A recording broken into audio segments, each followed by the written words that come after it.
안녕하세요. 얼마 전 홀로서기에 성공한 30대 후반 여성이에요. 저를 이용하기만 하려던 시댁과 손절한 사연 한번 들어보시겠어요? 저는 남편보다 8살 어려요. 그리고 그 이후로 결혼 전 시모가 결혼을 반대했었죠. 웃긴 건 그때 당시 제 나이가 20대 후반이었다는 거예요. 절대 어린 나이가 아닌데 그래도 시모는 결혼을 반대하더군요. 그리고 시모도 시부와 10살이나 차이가 나는데 말이죠. 결혼을 안 했더라면 차라리 나았을 텐데 어쩌겠어요. 그때는 둘이 로미오와 줄리엣이라도 된 것 같은 기분이었거든요. 반대하면 더 타오른다더니 옛말 하나 틀린 거 하나 없더군요. 남편이 처음이자 마지막으로 한 번만 만나보라며 자기 부모님을 설득했고 결국 저는 시부모를 볼 수 있게 됐어요. 그래, 내 듣기로는 아버지께서 몇 해 전에 돌아가셨다고? 네, 제가 대학 들어가고 나서 암 때문에 입원하셨다가 결국 돌아가셨어요. 어머니께서 고생이 많으셨겠구나. 네, 일하시느라 바쁘셔서 자주 병원에 오지는 못하셨지만 아버지 돌아가실 때까지 병간호하면서 어머니도 도와드렸어요. 그러자 입 꾹 다물고 아무 말 안 하던 시모가 갑자기 끼어들어 묻더군요. 네가 아버지 병간호를 다 했다고?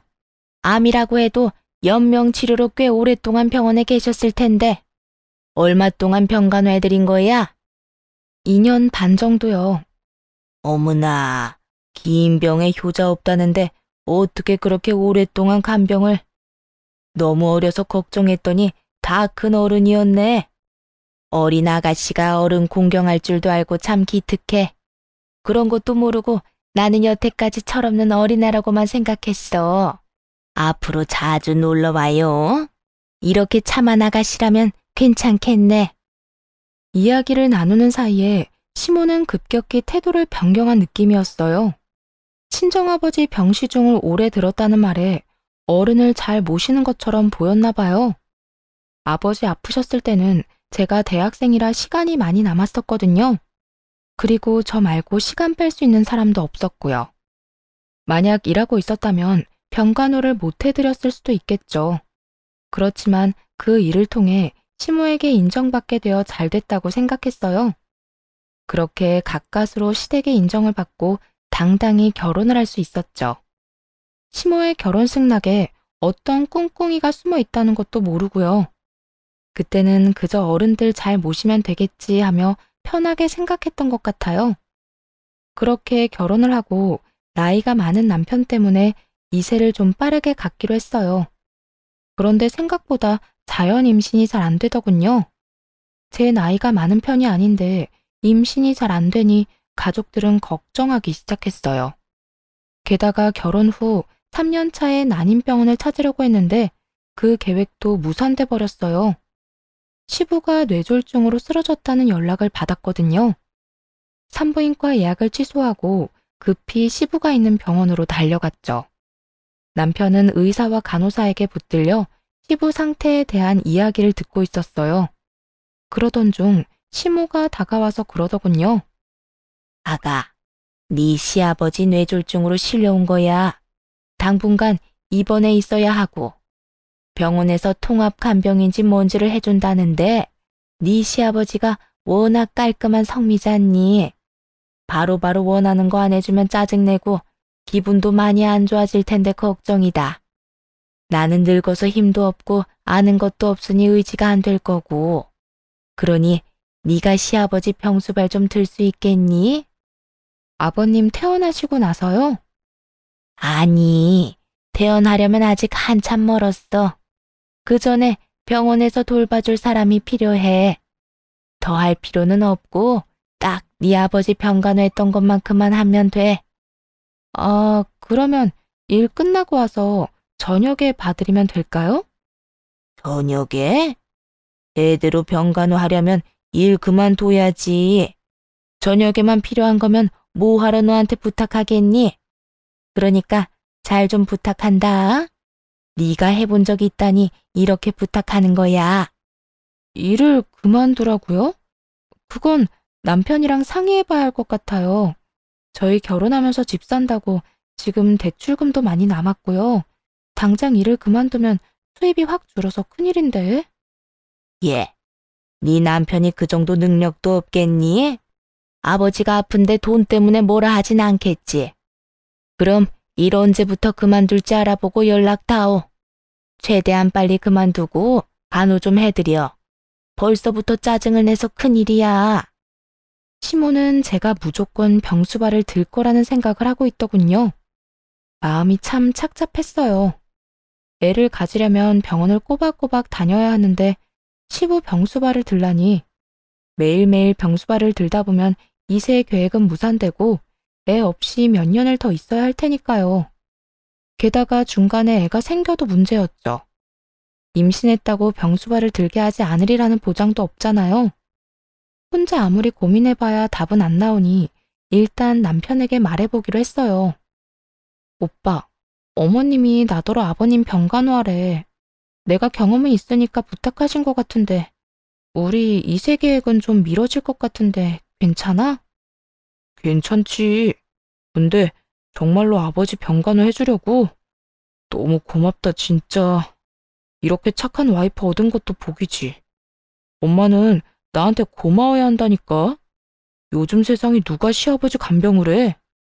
근데 어머님께서 일 그만두고 아버님 병수발 들라고 하셔. 둘이 벌어도 생활비 많이 빠듯한데 어머님은 하루 종일 봐주길 원하시더라고. 뭐? 네가 일을 왜 그만둬? 저녁에만 병원에 가면 되지. 엄만 도대체 무슨 생각이신 거야? 일 그만두는 건 안 돼. 지금 들어가는 돈이 얼만데. 우리 결혼할 때 쓴 돈도 빨리 갚아야 한다고. 그럼 어떻게 할까? 그냥 저녁에만 돌봐드려도 되겠어? 그런데 어머님이 그렇게 말씀하셨으니 오빠가 대신 이야기 좀 해줘. 내가 이야기하면 변명처럼 들리고 하기 싫어하는 것처럼 보이잖아. 그럼 내가 나중에 엄마한테 말해놓을게.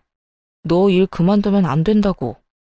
솔직히 출산휴가나 육아휴직은 나라에서 돈이라도 좀 나온다지만 간병은 아닌데. 내 말대로 해. 그리고 집 산다고 대출을 얼마나 당겼었는지 엄마도 알면서. 너 일 그만두면 이 오빠 진짜 말라 비틀어질지도 몰라. 그럼 오빠가 꼭 좀 말씀드려줘. 나도 일해야 해서 하루 종일 봐드리기는 어렵다고. 그럼 그렇게 알고 저녁에만 아버님 병간호 해드릴게. 그래. 저녁에도 너무 늦게까지 있지 말고 9시 넘으면 집에 와. 어차피 그 시간 넘도록 남아있는 사람도 없을걸? 그렇게 남편과 대화를 하고 한결 홀가분해진 마음으로 시부의 병실을 찾아갔어요. 그리고 시모에게 말했죠. 어머님, 오빠한테 혹시 연락 받으셨어요? 무슨 연락? 나는 연락받은 거 없는데. 왜? 무슨 일 있니? 무슨 일이 있는 건 아니고요. 아버님 병간호에 대해 이야기했더니 일은 그만두지 말라고 했거든요. 오빠가 직접 말씀드린다고 했는데 많이 바빠서 연락을 아직 못 드렸나 봐요. 그렇게 이야기하자 시모가 저를 보며 눈알을 막 부라리더군요. 내가 일 그만두라고 한 거 못 들었어? 저녁에만 잠깐 돌보는 거면 내가 하지 왜 너한테 부탁하겠어? 애들 생각하는 것 좀 봐. 어떻게 시아버지 아프고 힘들어하는데 돈 때문에 간호를 못하겠다고 해? 너 혹시 네 아버지 간호할 때도 이런 식이었니? 눈 가리고 아웅하고 막 이랬어?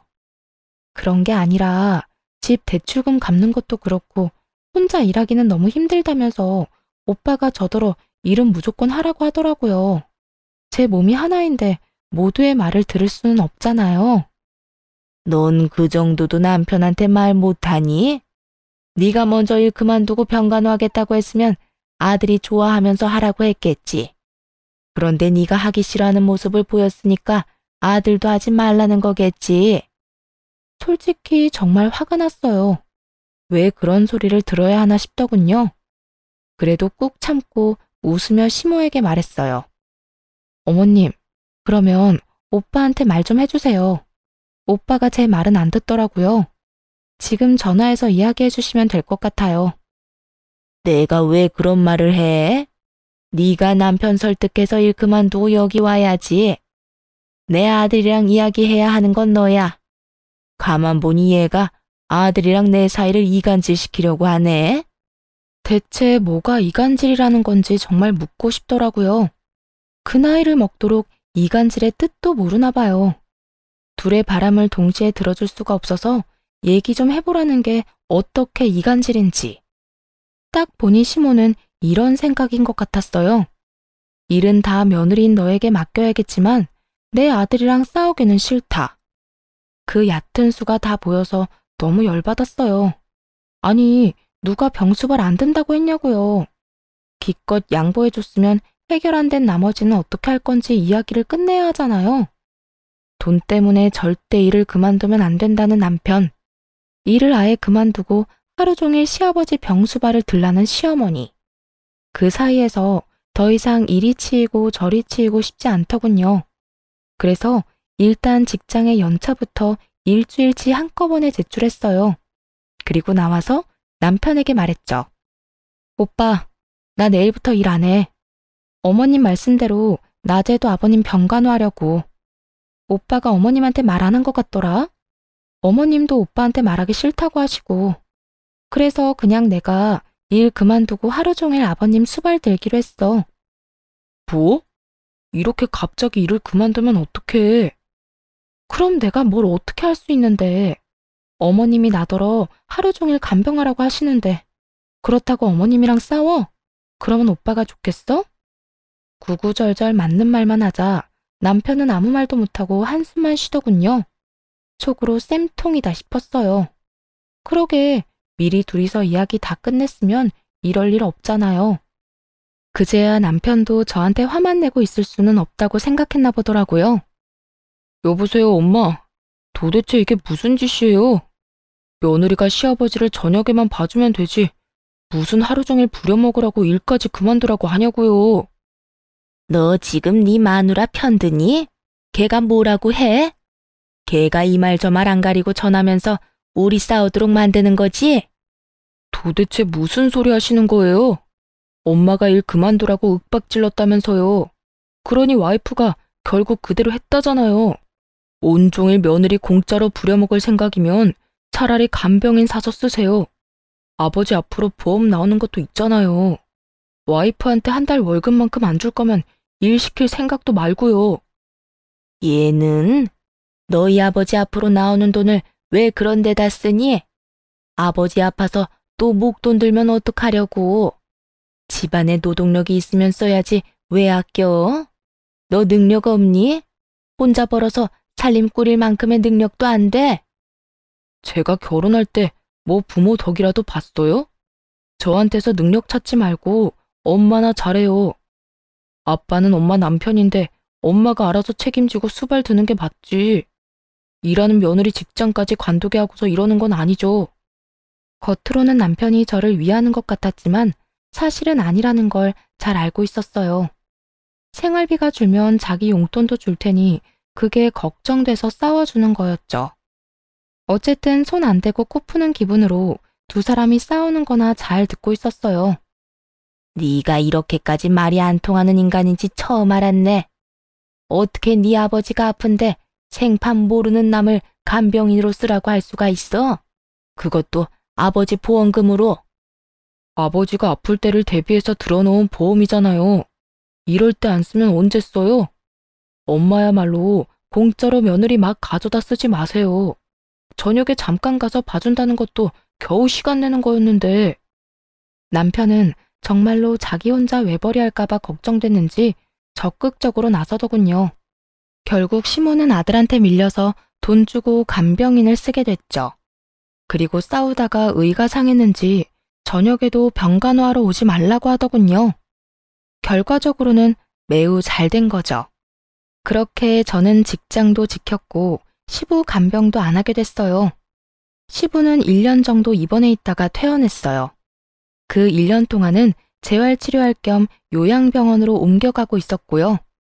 뇌졸중 걸린 분들 특유의 걸음걸이로 걷게 되셨지만 심한 정도는 아니었어요. 집으로 와서는 시모가 시부 수발을 들었어요. 그때도 시모가 대신 수발을 들어달라고 했는데 남편이 사전에 거절했거든요. 그런데 잘 지내는 듯했던 시부가 3년 만에 다시 입원하게 됐어요.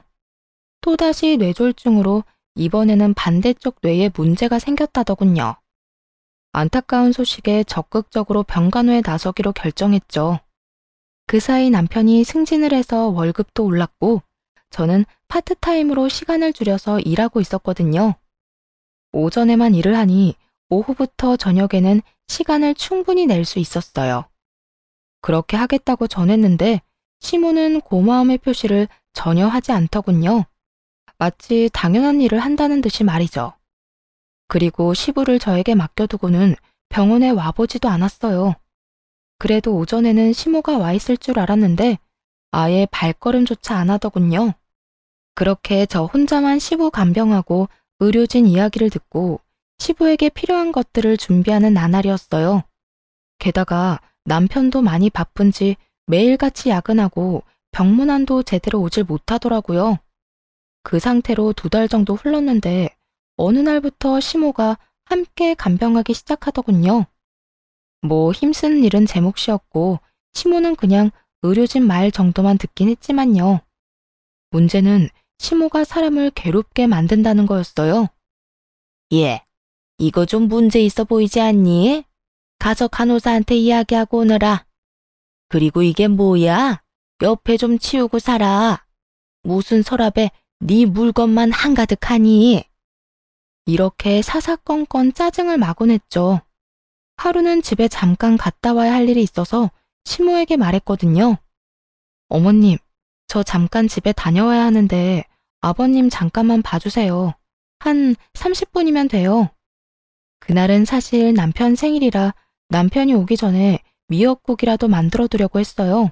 남편이 야근을 한다길래 저녁 시간 맞춰서 집에 잠깐 가려고 했는데 시모가 갑자기 저를 붙잡더군요. 집에는 갑자기 왜 가니? 여기 지금 할 일 안 끝난 거 안 보여? 어머님, 오늘 그이 생일인데 야근한대요. 미역국이라도 먹여야죠. 아침에 제가 일찍 출근하는 바람에 미역국도 못하고 나왔거든요. 참나, 지가 알아서 사 먹었겠지. 한 번쯤 안 먹어도 큰일 안 생긴다. 오늘 너희 시아버지 심기가 불편해 보이니까 저녁까지 있다가 가. 걱정되면 내가 아들한테 전화해주마. 다 큰 놈이 미역국 정도는 알아서 먹겠지. 시모의 말에 좀 의아해졌어요. 생일에 미역국 못 먹으면 마치 인생 말아먹는 것처럼 굴던 사람이 바로 시모거든요. 그런 사람이 아무렇지 않게 이런 말을 하다니. 솔직히 이해가 안 갔습니다. 그런데 이상한 건 그뿐만이 아니었어요. 그 뒤로도 어쩌다 저녁에 집으로 가려고 하면 꼭 못 가게 하더라고요. 이상하다 싶어서 하루는 시모가 없는 틈에 간호사에게 말해두고 집으로 향했어요. 시모가 왜 집에 못 가게 하나 궁금했거든요. 그날은 토요일이라 아침부터 시부 병원에 나와 있던 상황이었죠. 그런데 오후 5시에 집으로 들어갔는데 아침과는 완전히 다른 모습이었어요. 집안 가득 여자 향수 냄새가 진하게 배어 있더라고요. 방금 전까지 누군가 있었던 것 같았어요. 게다가 목욕탕은 다 젖어 있었죠. 남편이 씻고 나간 걸 수도 있지만 결정적으로 싱크대에 2인분의 식기가 있었어요. 순간 머릿속에 수많은 생각이 지나가더군요. 남편이 누군가와 함께 있었고 씻고 방금 나갔다는 건 확실해 보였어요. 설마 바람을 피우나 싶어 초조하게 입술만 깨물고 있었죠. 남편에게 추궁할까 했지만 이 진한 향수의 주인이 여자가 아닐 수도 있잖아요. 바람은 아닐 거라는 작은 희망을 붙잡았죠. 그래도 혹시 모르니 그날 저녁 인터넷으로 녹음기를 여러 개 샀어요. 그리고 아침에 출근하기 전에 항상 그걸 틀어놓고 나왔죠. 안방, 거실, 부엌에 몰래 숨겨두고 며칠간 확인을 했어요. 처음 며칠은 조용하더군요. 그나마 이상한 점은 남편이 매일같이 늦게 온다는 점이었어요. 평일 내내 야근을 하는 건 아무래도 좀 수상하잖아요. 그러다 드디어 주말에 남편의 이중생활이 녹음기에 딱 걸리고 말았어요. 자기야, 와이프는 내가 이렇게 집에 왔다 갔다 하는데도 모르나 봐? 몰라. 요즘 많이 바쁘거든. 그러니까 내가 너 여기로 불렀지. 밖에서 노는 것도 좋지만 역시 집이 최고잖아. 와이프 몰래 스릴도 즐기고. 오는 시간이 좀 늦어졌으면 좋겠는데 그 여자는 단 한 번을 늦게 오는 법이 없어. 그러면 우리한테는 다행이지. 쓸데없이 빨리 오진 않을 거 아니야? 그런데 우리 집은 언제쯤 계약되는 거야? 얼른 거기서 살고 싶단 말이야. 계약은 벌써 끝났지. 이제 몸만 들어가면 돼. 엄마한테 돈까지 빌려서 가는 거니까 나중에 우리 엄마한테 잘해. 알았지? 걱정 마. 내가 어른들을 얼마나 잘 모시는데. 그래도 병수발까지 들기는 좀 힘들겠지만 혹시 집에 아프신 분은 없지? 어? 그럼 아픈 사람 없어. 다들 건강하셔. 그리고 아직 그런 거 생각 안 해도 돼. 그 여자랑 이혼하고 나면 생각할 문제지. 그래서 이혼은 언제 할 건데? 언제까지 나 이렇게 외롭게 둘 거냐고. 조금만 기다려줘. 때가 되면 내가 다 알아서 할 테니까 그때까지만 좀 참아. 알았지? 그런 대화가 함께 쪽쪽 소리까지 듣고 있으려니 귀가 썩을 것 같더군요. 게다가 시모에게 돈을 빌려서 상간녀와 살 집을 마련했단 말에 정신이 확 들었어요. 순간 남편에게 전화하려다가 말았습니다. 혹시라도 증거 불충분으로 이혼할 때 불리하면 어떡하나 싶어서요. 지금 이 상황만으로도 충분히 억울한데 재산 분할이며 위자료도 제대로 못 받으면 정말 억울할 것 같더라고요. 시모에게는 말을 해야 하나 말아야 하나 고민했어요. 팔은 안으로 굽는다는데 제 말이 통하기는 할까 하는 생각이 들었거든요. 그래서 결국 말하지 않기로 했어요. 그리고 조심스레 증거를 모으기로 했죠. 그런데 며칠 지나지 않아서 시모가 뜬금없이 이런 말을 하더라고요. 너 요즘 돈을 어디에다 쓰니? 내가 보니까 돈 쓸 곳이 없어 보이는데 왜 집에 돈이 없다고 했어? 네? 그게 무슨 말씀이세요? 아니, 너 네 남편한테 돈이 부족하다고 나한테 돈 좀 빌리라고 말했다면서. 설마 시아버지 병수발 하는데 돈 안 줬다고 그러는 건 아니지? 그렇게 말하며 시모가 눈을 새초롬하게 떠 흘겨보더군요. 그제야 남편과 상간녀가 나눈 대화가 떠올랐어요. 시모에게 돈을 받아 둘이서 살 집을 샀다는 그 대화 말이에요. 그러자 저도 모르게 화가 확 치밀었죠. 너 남의 돈 그렇게 함부로 가져가는 거 아니다. 가족끼리 이런 말 하긴 좀 그런데 매달 꼬박꼬박 갚아줬으면 좋겠어. 아들이 나중에 한꺼번에 갚아준다고 했는데 그게 마음처럼 되겠니? 차라리 매달 조금씩이라도 돌려받는 게 마음 편하지. 혹시 돈이 없으면 친정에서 빌려서라도 갚아라. 알았니? 그 말을 듣는데 진짜 한 소리 퍼붓고 싶더라고요. 내가 그걸 왜 갚냐고요. 지금 바람난 남편놈 두고 시부 병수발 들고 있는 이 현실만으로도 열받아 죽겠는데 솔직히 이때는 증거고 뭐고 다 때려치우고 떠나고 싶은 마음뿐이었어요. 꾹 참은 보람이 있는지 남편 뒷조사를 통해 분류는 제대로 잡을 수 있었어요. 상간녀는 같은 회사 직원이었더라고요. 그런데 녹음기에 남겨진 남편과 시모의 대화가 정말 충격적이었어요. 야, 너 이제 나한테 네 마누라 잡아두라고 시키지 마라. 그년이 눈치가 빨라서 이제 둘러댈 것도 없어. 엄마, 조금만 더 부탁해요. 조금 있으면 나도 그런 부탁할 일 없어요. 아니 근데 진짜로 너 안 들킨 거 맞니? 요새 걔 표정이 안 좋던데. 너 바람난 거 들키면 네 마누라가 시아버지 간호한다고 하겠어? 지금 당장 때려치우고 나가겠지. 아직 열심히 간호하고 있는 거 보면 모른다니까. 어차피 아버지 돌아가시면 그 여자 필요도 없어질 텐데 그때 돼서 이혼하자고 하면 지가 뭐 어쩌겠어요. 그러니까 좀만 참아요. 엄마도 편하고 좋잖아. 두 사람이 같이 짠 거였더라고요. 남편 놈은 외도 숨기려고 시모 이용했고 시모는 시부 간병 안 하려고 남편 도와 저를 붙잡아 둔 거고 둘 다 그나물의 그 밥처럼 폭삭 상한 인간들이었죠. 며칠 후 남편에게 아무 이유도 되지 않고 이혼하자고 말했죠. 증거를 들고 있으면서도 상간녀 이야기는 꺼내지도 않았어요. 왜냐고요? 그래야 남편놈도 뒤통수 맞은 제 기분에 반이라도 느낄 테니까요. 갑자기 무슨 이혼이야? 왜 그러는데? 아버지 병수발 드는 게 힘들어? 그러면 이달까지만 하고 그만둬도 돼. 이달 말이면 집 공사라도 끝나는 모양인가 보더군요. 그러니 우리 집을 외도 장소로 이용할 필요도 없을 것이고요. 대답도 안 하자 남편이 답답한 듯 캐묻더군요. 진짜 이럴 거야? 대답 좀 해봐. 왜 이혼하자는 건데? 당신이 생각해봐. 내가 왜 이혼하고 싶은 건지. 그렇게 말하니 더 미칠 것 같았나 봐요. 그러거나 말거나 남편 놈은 놔두고 그 다음날 바로 변호사 선임부터 했어요. 그리고 이혼 소송을 진행하기로 했죠.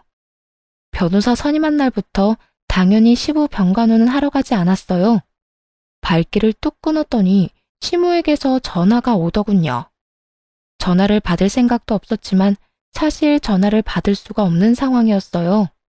왜냐하면 상간녀를 만나야 했거든요. 남편을 시부에게로 보내놓고 상간녀를 만나 잠깐 이야기하자며 카페로 갔어요. 남편과 같은 회사를 다니는 건 알고 있었으니 그 앞에서 기다렸죠. 그 여자는 상간녀 주제에 상당히 당당하더군요. 그래서 무슨 일로 찾으셨어요? 저희가 사귀는 사이인 건 이미 아시는 것 같은데 할 말 있으면 그이랑 하세요. 저는 할 말 없으니까.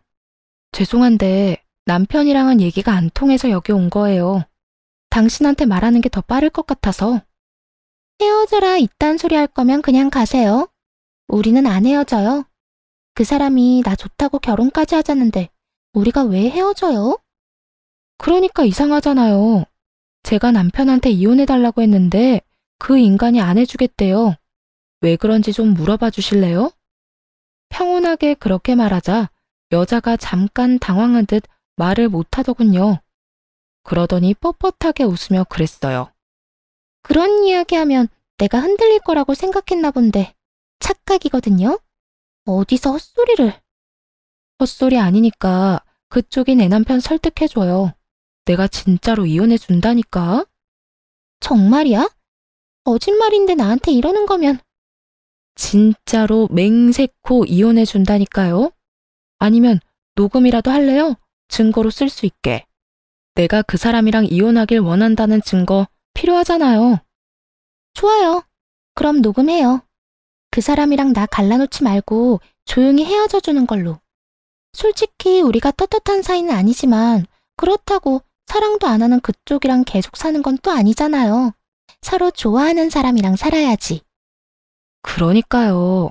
살다 남편 불륜으로 이혼하게 될 줄은 상상도 못했네.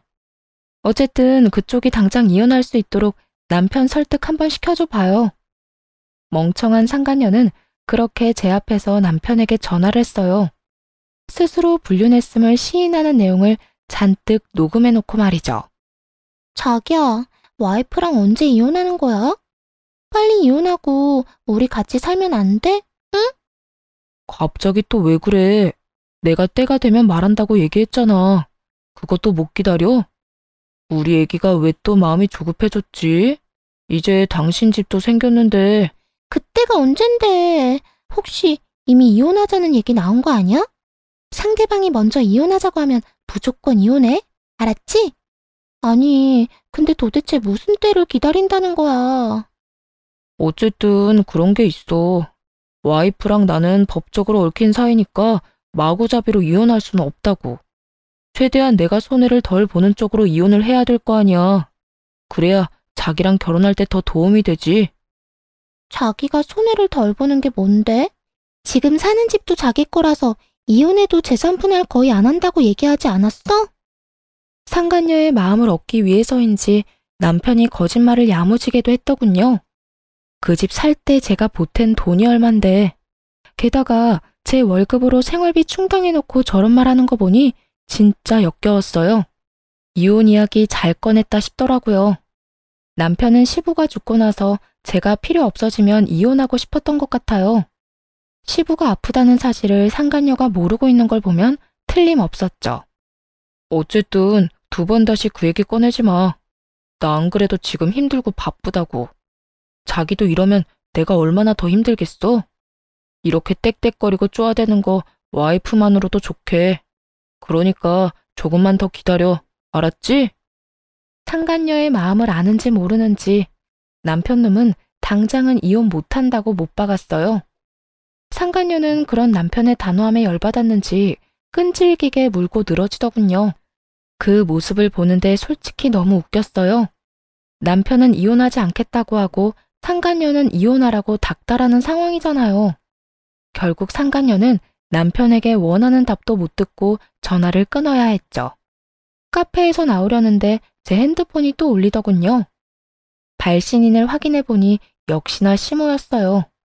상간녀와의 용건도 끝났겠다 전화를 받았죠. 너 왜 안 오니? 오늘 내가 얼마나 중요한 약속이 있었는데. 너 때문에 지금 약속 깨고 혼자 병실 지키는 중이다. 어떻게 이렇게 생각이 없을 수가 있어? 못 오면 연락을 하든지. 지금 가는 길이에요. 가서 말씀드릴게요. 딱 그 말만 하고 전화를 끊고서 시부가 있는 병원으로 향했어요. 병실에 들어갔더니 시모가 미친 듯이 화를 내더군요. 야, 너 그따위로밖에 말을 못해? 뭐, 지금 가는 길이에요? 가서 말씀드릴게요? 어떻게 그런 말을 해, 건방지게. 와서 죄송하다. 무슨 일 때문에 늦었다. 그러고 무릎 꿇고 사과해야 되는 거 아니야? 시모가 앞에서 뭐라고 떠들든 귓등으로도 안 듣고 할 일만 했어요. 바로 제 짐을 챙기는 일이요. 시부 병간호를 더 이상 할 필요는 없잖아요. 이미 이혼하자고 남편한테 이야기했는데 말이죠. 시모도 그제야 뭔가 이상하게 느껴졌는지 이내 조용히 눈치를 살피기 시작했어요. 아무 말 없이 짐을 다 싼 후에 시모에게 말했죠. 앞으로 저는 여기 올 일 없을 거예요. 아버님 수발은 이제 남편 상간녀한테 부탁하시면 되겠네요. 남편한테 좋은 여자가 있다는데 제가 힘들게 수발될 필요 없잖아요. 안 그래요? 그렇게 말하자 시모가 깜짝 놀랐는지 아무 말도 못하고 눈을 피하더군요. 그런 시모에게 한마디 더 해줬어요. 어머님도 참 고생하셨어요. 여태까지 아들 바람 피우는 거 도와주시느라. 이제 저희 이혼하고 나면 그런 짓은 안 하셔도 되니까 좋겠네요. 신경 쓸 일이 하나 줄잖아요. 네가 무슨 말을 하는 건지 난 잘 모르겠구나. 그런데 너희 이혼하기로 했니? 나한테 빌려간 돈은 어떡하고? 그 돈 갚기 전에는 이혼 못한다. 다시 돌려줄 때까지 절대로 허락 못해. 아, 그 돈이요? 남편이 어디 썼는지 잘 알 거예요. 저도 들은 적만 있는데 아마 상간녀 집 사주는 데 썼을걸요? 그러니까 돈 받고 싶으시면 상간녀한테 가서 달라고 하세요. 원하시면 제 금융기록 다 까봐도 상관없고요. 그 이야기를 듣자마자 시모가 노발대발 하더군요. 미친놈이 그 돈을 상간녀한테 줬다고? 나한테는 분명히 네가 필요해서 가져간다고 했는데. 그러더니 곧바로 남편에게 전화를 하더군요. 너 어디야? 당장 네 아버지 병원으로 튀어와. 왜 그래요? 안 그래도 병원 앞이에요. 연락을 안 받았더니 남편도 마침 이 병원으로 저를 찾으러 왔더군요. 야 이놈아, 너 내 돈 어쨌어? 그 돈 상간녀한테 줬다는 게 진짜야? 너 그년한테 얼마나 줬어? 엄마, 미쳤어? 갑자기 무슨 상관녀야. 와이프가 오해하잖아요. 무슨 착각하고 그런 말 하는지 모르겠는데 그만 좀 해요. 시모의 말에 남편놈이 기겁을 하며 자기를 두들겨대는 시모를 떼어내더군요. 이제 와서 네 마누라한테 들킬까봐 걱정이냐? 이놈아, 이미 다 알고 있어. 네 상간녀가 내 돈 가져간 것까지 알고 있더라. 너 도대체 뭐 하고 다닌 거야? 내 돈 받을 수 있는 건 맞아? 그러자 시모보다 더 절박한 표정으로 남편이 저를 바라보며 말했어요. 여보, 아니야. 당신이 오해하고 있는 거야. 내가 다 설명할 수 있어. 나는 오해하고 있는 거 하나도 없어. 그러니까 앞으로 당신 아버지 병간호는 상간녀나 시켜. 사랑하는 남자 아버지니까 그 수발도 다 들겠지. 예비 시어머니한테 빌려간 돈도 다시 돌려줄 테고. 지금 안 보여? 어머님 돈 못 받으실까봐 눈에 핏발 선 거. 꼭 돌려주라고 전해줘. 그렇게 말하자 시모는 새삼 또 열받았는지 남편 놈 멱살을 붙들고 소리치더군요. 너 당장 내 돈 가져와. 아니면 네가 매달 이자까지 쳐서 갚든지. 무려 7천만 원이나 처먹고 입을 싹 닫아? 네가 아들놈이야? 여자한테 미쳐가지고 엄마를 속여? 아, 진짜. 그만 좀 하라고요. 지금 이대로 와이프 보내면 꼼짝없이 이혼이잖아요. 여보, 잠깐만. 저를 붙잡으려는 남편을 시모가 붙들고 아주 난리도 아니었어요. 그런 두 사람을 뒤로하고 집으로 돌아와 짐을 챙겨 나왔죠. 소장도 날아갔는지 그 뒤로 남편이 전화하고 난리 났더군요. 사실 상간녀에게 보낸 소장이 무슨 이유에서인지 한번 반송됐거든요. 그래서 다음에는 회사로 소장을 보내버렸더니 결국 소문이 다 난 거죠. 미혼인 여자가 위자료 소장 받았는데 그 이유가 뭐겠어요? 평소 남편이랑 친하게 지냈기에 사람들 입에서 입으로 아름아름 퍼져나가며 결국 회사 전체에 소문이 나버렸대요. 남편 놈이 제발 만나서 이야기하자길래 상간녀한테도 연락해서 나오라고 했어요. 셋이 만나 깔끔하게 단판 짓는 게 낫다고 생각했거든요. 여보, 진짜로 그런 거 아니야. 불륜이라니. 발뺌을 하시겠다. 이거 보세요. 이미 당신 상간녀가 바람난 거 시인했고 녹음까지 다 해놨어. 증거자료 한번 들어볼래? 상간녀 음성이 녹음된 파일을 들려주니 남편 놈이 이를 꽉 깨물더군요. 그러고는 너무 열받았는지 마침 이쪽으로 오던 상간녀에게 소리를 꽥 질렀어요. 너 미쳤어? 어? 바보 천치가 아닌 이상 네가 유부남이랑 만난 걸 인정하는 녹음을 왜 해? 당연히 이 여자가 이혼해준다고 하니까 그랬지. 아니, 자기야말로 이게 나한테 화낼 일이야? 언제는 이혼하고 나랑 살고 싶다며. 그런데 이제 와서 화내는 거 보니까 이혼 진짜로 하기 싫었나 봐. 아니, 자기야, 그게 아니라. 이 쓰레기야, 내가 장난감처럼 보여? 너 그 집도 온전히 네 거 아니라며? 또 너네 엄마가 집안에 아픈 사람이 있어서 병수발까지 들어야 한다고 하더라. 회사에도 소문 다 나서 지금 열받아 죽겠는데. 헤어져. 나 이런 식으로 너랑 만날 생각 없어. 자기야, 잠깐만 있어봐. 내 말 좀 들어보라고. 야, 너 내가 준 돈은 돌려줘야 할 거 아니야? 이 미친놈아. 그 돈은 내 위자료야. 너한테 돌려줄 필요 없다고. 너 같은 사기꾼한테 당한 거 생각하면 그것도 싼 거지. 상간녀와 사이가 틀어지는 바람에 남편 놈은 그쪽을 달래느라 정신이 없었어요. 하긴 저하고는 이미 법적으로 정리가 되어가고 있었으니까요. 남편 입장에서는 저쪽이라도 건져야 자기 살구멍이 보이지 않았겠어요? 그렇게 저와 남편은 이혼하게 됐어요. 당연히 남편의 불륜, 시부를 모시던 제 상황 등이 참작되어 제게 유리하게 끝났죠. 그런데 판결이 나고 전 시모가 친정까지 저를 찾아왔더군요. 얘야, 이제 그 여자랑 우리 아들 헤어졌어. 그러니까 다시 제자리로 돌아오거라, 응? 우리 아들 혼자서 힘들어하는 거 보니 내가 더 힘들구나. 너도 어차피 이혼하고 힘들지 않니? 우리가 앞으로 너 하고 싶은 대로 다 하게 해줄 테니. 아주머니, 저는 다시 돌아갈 생각 추호도 없어요.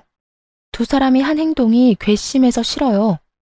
마누라한테 대리호도 시켜놓고 바람 피운 놈이나 그런 놈도 아들이라고 며느리 속인 아주머니나 똑같은 쓰레기인데 제가 왜 다시 쓰레기통에 다시 들어가요? 안 그래요? 너 지금 우리한테 쓰레기라고 했어? 그럼 쓰레기가 아니면 뭐예요? 인간이라고 하기엔 한 짓이 너무 더럽잖아요. 저한테 이런 취급 계속 받고 싶은 거 아니면 앞으로 찾아오지 마세요. 결국 전 시모는 좋은 소리 하나도 못 듣고 쫓겨나듯 나갔어요. 정말 괘씸하기 짝이 없었어요. 사람을 한껏 기만해놓고 이제 와서 다시 돌아오라뇨? 제대로 용서를 구한 적도 없으면서 그저 자기들이 힘들어서 찾아왔으면서 이혼하고 나서 전 남편이 힘든 상황에 처한 건 맞아요. 아니, 자기가 뿌린 대로 거둔 상황이죠. 저한테 재산 분할해주고 위자료까지 줘야 해서 살고 있던 집도 팔아야 했고, 상간녀와는 싸우고 헤어지는 바람에 그쪽 집으로도 돌아갈 수 없게 됐거든요. 그러니 결국에는 자기 부모님 댁으로 비집고 들어갔다고 하더군요. 게다가 전 시모는 병수발 들어주던 며느리 잃고 아들에게 빌려준 돈도 못 받았어요. 상간녀가 집을 팔긴 했지만 그 돈을 상간녀 위자료로 저한테 줬다고 하더라고요. 상간녀는 자기 돈으로는 절대 줄 생각 없다고 말했다고 하고요. 전 남편에게는 그게 말도 안 되는 일이었나 봐요. 헤어졌으니까 상간녀 위자료는 네가 내라며 상간녀를 엄청 쫓아다녔다고 하더군요. 그렇게 죽고 못 살 것처럼 사랑하더니 한순간에 죽일 것 같은 원수지간이 된 게 웃기지도 않았어요. 저딴 가벼운 사랑 때문에 제 인생이 망가지다니 조금 씁쓸하기도 했어요. 얼마 전에 전 시부가 입원한 병원에 간 적이 있어요. 가까운 지인 한 분이 입원하게 돼서 병문안을 하러요. 그런데 하필 전 시부 병실과 가까웠는지 안에서 얘기하는 소리가 다 들리더군요. 전 시모와 전 남편 목소리였어요. 너 내 돈 언제 갚을 거냐? 능력도 없는 놈이 개집질하다가 이혼당하고 돈까지 날려? 너를 믿은 내가 바보지. 그 돈이 어떤 돈인데? 내 노후자금 탈탈 털어서 상간녀한테 갖다 바친 네 놈이 제일 나빠 이놈아. 그러는 엄마는 뭐 잘한 거 있어? 아버지 병수발 들어야 하는 건 왜 그 여자한테 미리 말해가지고. 그 여자랑 헤어졌으니까 그 돈을 못 받은 거지. 아우, 진짜 미쳐서 돌아버리겠네. 아니, 뭔 도둑질도 손발이 맞아야 하지. 사람의 탈을 쓰고 어떻게 저렇게 막말을 할 수가 있을까요? 그냥 두 사람 다 참 힘겹게 사는구나 싶었어요. 시모는 아침부터 저녁까지 시부 간병하느라 힘들어 죽고, 남편 놈은 여자도 잃고 돈도 잃고 직장에서 퇴사 권유까지 받았다고 하더군요. 결국 권고사직으로 퇴사했다는데 지금쯤 두 사람이 반성은 하나 궁금하긴 하네요. 몇 번이고 연락이 왔지만 다 거절했어요. 저도 이제는 제 인생 살아야 하지 않겠어요? 한동안은 후련하기도 했지만 눈물도 많이 흘리며 지냈어요. 사랑을 잃어서 아프다기보다는 배신당한 아픔이 참 컸거든요. 다른 사람을 이제 믿을 수 있을까? 의문이 들기는 하지만 그래도 아직 세상에는 좋은 사람도 많다는 걸 믿고 싶네요. 긴 글 읽어주셔서 감사합니다. 모두 행복한 하루 되세요.